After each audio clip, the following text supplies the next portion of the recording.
നയന രാവിലെ ദേവയാനിയുടെ അടുത്തേക്ക് വരുവാണ്. അമ്മ, ഇപ്പൊ ഞാൻ എന്താ ഉണ്ടാക്കേണ്ടത്? അമ്മയുടെ സ്പെഷ്യൽ എന്താ? അതുണ്ടാക്കാമെന്ന് നയന പറയുന്നുണ്ട്. മോളെ, നീ എനിക്കിഷ്ടമുള്ള ഭക്ഷണമല്ല ഉണ്ടാക്കേണ്ടത്, ആദർശിന് ഇഷ്ടമുള്ളതാണ്. ഇടിയപ്പവും വെജിറ്റബിൾ കറിയും ഉണ്ടാക്കിയാ മതി. അത് ആദർശിന് കൂടുതൽ ഇഷ്ടമാണ്. ഞാൻ എന്നെ ഹെൽപ്പ് ചെയ്യണോന്നൊക്കെ ദേവയാനി ചോദിക്കുന്നുണ്ട്. താങ്ക് യു അമ്മ, പക്ഷെ അമ്മ കുക്കൊന്നും ചെയ്യണ്ട, ഞാൻ ഉണ്ടാക്കുന്നത് നോക്കി വെറുതെ നിന്നാ മതി എന്ന് നയന പറഞ്ഞപ്പോ ദേവയാനി അവൾ ഉണ്ടാക്കുന്ന നോക്കിക്കൊണ്ട് കിച്ചണിൽ തന്നെ നിൽക്കുകയാണ്. അമ്മ, ആ കൈ ഒന്ന് നീട്ടിക്കെ, ഈ കറി ശരിയായിട്ടുണ്ടോന്ന് ഒന്ന് ടേസ്റ്റ് ചെയ്തിട്ട് പറയാൻ നയന ആവശ്യപ്പെടുവാണ്. അങ്ങനെ ദേവയാനി കറി ടേസ്റ്റ് ചെയ്ത് നോക്കിയ ശേഷം, നിന്റെ കൈപുണ്യം പറയാതിരിക്കാൻ പറ്റില്ല മോളെ, അത്ര പെർഫെക്റ്റ് ആയിട്ടാ നീ ഈ കറി ഉണ്ടാക്കിയിരിക്കുന്നെ എന്ന അഭിപ്രായം പറയുവാണ് ദേവയാനി. അപ്പോഴേക്കും ബ്രേക്ക്ഫാസ്റ്റ് കഴിക്കാനായി ആദർശ് അങ്ങോട്ടേക്ക് വരുവാണ്. എല്ലാം റെഡി ആയിട്ടുണ്ട് മോനെ, നീ ഡൈനിങ് ടേബിളിനടുത്ത് വന്നിരിക്ക്, ഞാൻ അത് എടുത്തോണ്ട് വരാം എന്ന് ദേവയാനി പറയുന്നത് കേട്ട് ആദർശ് അവിടെ പോയി ഇരിക്കുവാണ്.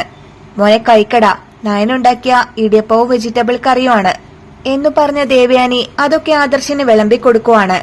അമ്മ, എന്തൊരു ടേസ്റ്റാ ഈ കറിക്ക്, അമ്മയും ഇരിക്ക്, നയനെ നീയും വന്നിരുന്ന് കഴിക്കാൻ നോക്ക് എന്നു പറഞ്ഞ ആദർശ് അവർക്ക് രണ്ടുപേർക്കും കൂടി എടുത്തു കൊടുക്കുന്നുണ്ട്. അങ്ങനെ അവർ 3 പേരും ഭക്ഷണം കഴിച്ചുകൊണ്ടിരിക്കുമ്പോ ആ സമയത്ത് അനാമികയും രേവതിയും അങ്ങോട്ടേക്ക് വരുവാണ്. ഇതെന്താ, നിങ്ങൾക്ക് മാത്രം കഴിച്ചാ മതിയോ? നയന ഇരുന്നാ ഞങ്ങൾക്ക് ആര് വിളമ്പി തരും എന്ന് ചോദിക്കുവാണ് രേവതി.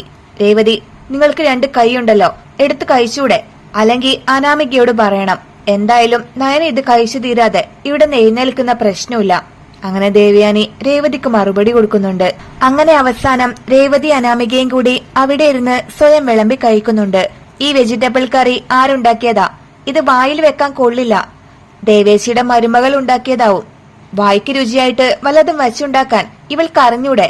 എത്ര വർഷമായി ഇവൾ ഈ വീട്ടിലേക്ക് വന്നിട്ട്. അനാമിക മോളെ, നീ ഇത് കഴിക്കണ്ട എന്നു പറഞ്ഞ രേവതി താൻ വിളമ്പിയ കറി എടുത്തോണ്ട് പോയി വാഷ് ബേസിൽ ഒഴിച്ചു കളയുവാണ്. അത് കണ്ട് ദേഷ്യം വന്ന ദേവയാനി ചാടി എഴുന്നേൽക്കുന്നുണ്ട്. എടി രേവതി, നീ എന്ത് തോന്നിയാസായി കാണിച്ചേ? നയനമോള് കഷ്ടപ്പെട്ടുണ്ടാക്കിയ ഭക്ഷണം പായാക്കി കളയുന്നോ? എന്ത് കുറവാടി ഈ കറിക്കുള്ളത് എന്ന് ചോദിച്ച് ദേവയാനി രേവതിക്ക് നേരെ വരുന്നുണ്ട്. എനിക്ക് ഇവളുണ്ടാക്കിയതൊന്നും ഇഷ്ടപ്പെട്ടില്ല, ഇതെങ്ങനെ വായിൽ വെക്കാനൊന്നും കൊള്ളില്ല ദേവേച്ചി. അവള് മര്യാദക്ക് വല്ലതും വച്ചുണ്ടാക്കാൻ ആദ്യം പഠിക്കട്ടെ, എന്നിട്ട് നല്ല അഭിപ്രായം പറയാം. അങ്ങനെ രേവതി പറയുമ്പോ, അമ്മ പറഞ്ഞതില് എന്താ വല്യമ്മ തെറ്റുള്ളത്? നയനേട്ടത്തി ഉണ്ടാക്കിയ കറി കൊള്ളില്ല, ഈ വീട്ടിലുള്ളവര് എന്ത് വെച്ചുണ്ടാക്കി കൊടുത്താലും നല്ലതല്ലേ പറയൂ.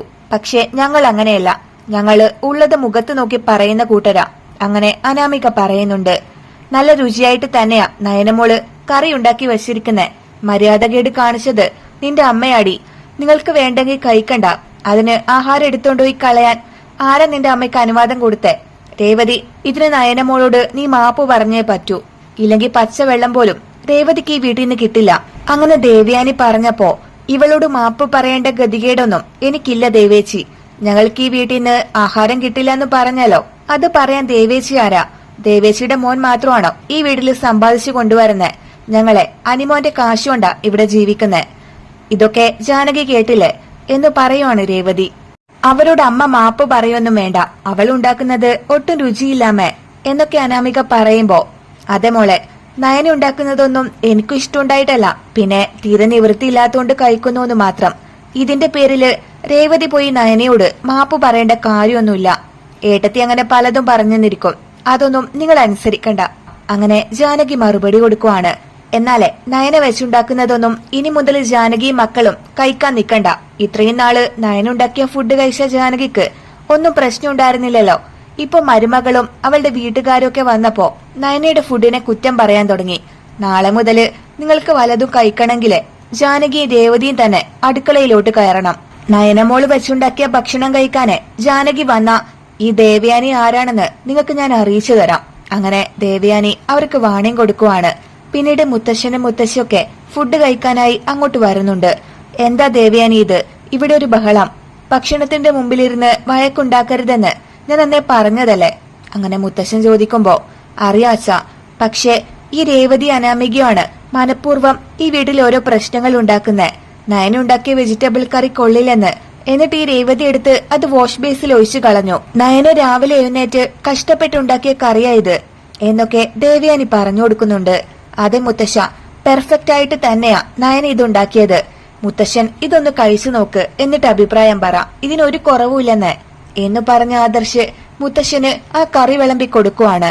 അത് കണ്ട് രേവതി ഓടി വന്ന്, മൂർത്തി സർ ഇത് കഴിക്കണ്ട, ഇതൊട്ടും കൊള്ളില്ലെന്ന് ഞാൻ പറഞ്ഞതല്ലേ, ഇത് കഴിച്ചാലേ സാറിന്റെ വയറ് കേടാവും എന്ന് പറഞ്ഞ് അവരത് പിടിച്ചു വാങ്ങി കഴിക്കാൻ സമ്മതിച്ചില്ല. അത് കണ്ട് ദേവയാനി നല്ല ദേഷ്യത്തില്, രേവതി നിങ്ങൾക്കെന്താ പറഞ്ഞാ മനസ്സിലാവില്ലേ, അച്ഛന്റെ പ്ലേറ്റ് എടുക്കാൻ നിങ്ങൾക്ക് എന്താ അധികാരം, അച്ഛൻ അത് കഴിച്ചോട്ടെ, അതിൽ നിങ്ങൾക്ക് എന്താ ഇത്ര പ്രശ്നം എന്നൊക്കെ ദേവയാനി ചോദിക്കുന്നുണ്ട്. പക്ഷെ എന്നിട്ടും രേവതി അത് പിടിച്ചു വാങ്ങി കൊണ്ട് കളയാൻ ശ്രമിക്കുവാണ്.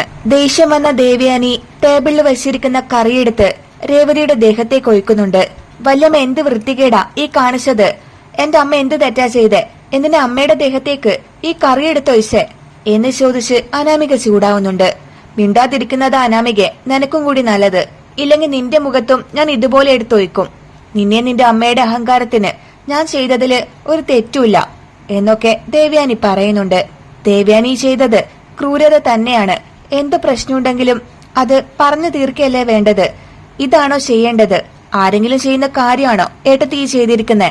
കറിയെടുത്ത് രേവതിയുടെ ദേഹത്തേക്ക് ഒഴിച്ചിരിക്കുന്നു. അച്ഛൻ എന്താ നോക്കി നിൽക്കുന്നേ, അച്ഛൻ ഏട്ടത്തിക്ക് കടുത്ത ശിക്ഷ തന്നെ ഇതിന് കൊടുക്കണം, ഇതിങ്ങനെ വിടാൻ ഞാൻ ഒരുക്കല്ല. അങ്ങനെ ജാനകി പറയുമ്പോ, ജാനകി നീ കൂടുതൽ സംസാരിക്കണ്ട, എന്താ വേണ്ടതെന്ന് വെച്ചാ അച്ഛൻ അത് ചെയ്തോളും, നീ മിണ്ടാതിരിക്ക് എന്ന് പറഞ്ഞ് ജയേട്ടൻ അവരെ തടുക്കുന്നുണ്ട്. ആദർശ് മോന്റെ അമ്മ എന്ത് ക്രൂരതയായി കാണിച്ചത്, എന്റെ ദേഹത്ത് മൊത്തം കറിയായില്ലേ, നിങ്ങൾക്ക് ഞാൻ വെച്ചിട്ടുണ്ട് എന്നൊക്കെ രേവതി പറയുന്നുണ്ട്. നീ എന്താന്ന് വെച്ചാ ചെയ്യടി, ഇതിന്റെ പേരില് അച്ഛൻ എന്ത് ശിക്ഷ തന്നാലും ഞാനത് അനുഭവിക്കാൻ തയ്യാറാ എന്നു പറഞ്ഞു നിൽക്കുവാണ് ദേവയാനി. അമ്മായി ചെയ്തതില് ഒരു തെറ്റും ഞാൻ കാണുന്നില്ല, ഇവർക്ക് കൊടുത്തത് കുറച്ച് കുറഞ്ഞു പോയിന്നേ ഞാൻ പറയൂ. അങ്ങനെ നവ്യ പറയുമ്പോ, ശേഷി ഒന്നും മിണ്ടാതിരിക്ക്, പ്രശ്നം വഷളാക്കല്ലേ എന്ന് പറഞ്ഞ് നയന വരുന്നുണ്ട്. ഞാൻ ആർക്ക് എന്ത് ശിക്ഷ കൊടുക്കണമെന്ന് തീരുമാനിച്ചിട്ടുണ്ട് ദേവയാനി, പക്ഷെ ആദ്യം തെറ്റ് ചെയ്തത് രേവതിയല്ലേ, നയന ഉണ്ടാക്കിയ ഫുഡ് വേസ്റ്റ് ചെയ്തത് അവളല്ലേ, അപ്പോ രേവതി പോയി നയന മോളോട് മാപ്പ് പറയട്ടെ. ഭക്ഷണത്തിന് മുമ്പിൽ കലഹം ഉണ്ടാക്കുന്നത് അത്ര നല്ല സ്വഭാവമൊന്നുമല്ല, അതാദ്യം അനാമിക മോള് തന്റെ അമ്മയോട് പറഞ്ഞു കൊടുത്തേക്ക് എന്ന് പറഞ്ഞുകൊണ്ട് മുത്തശ്ശൻ അവിടെ എഴുന്നേറ്റ് പോവാണ്.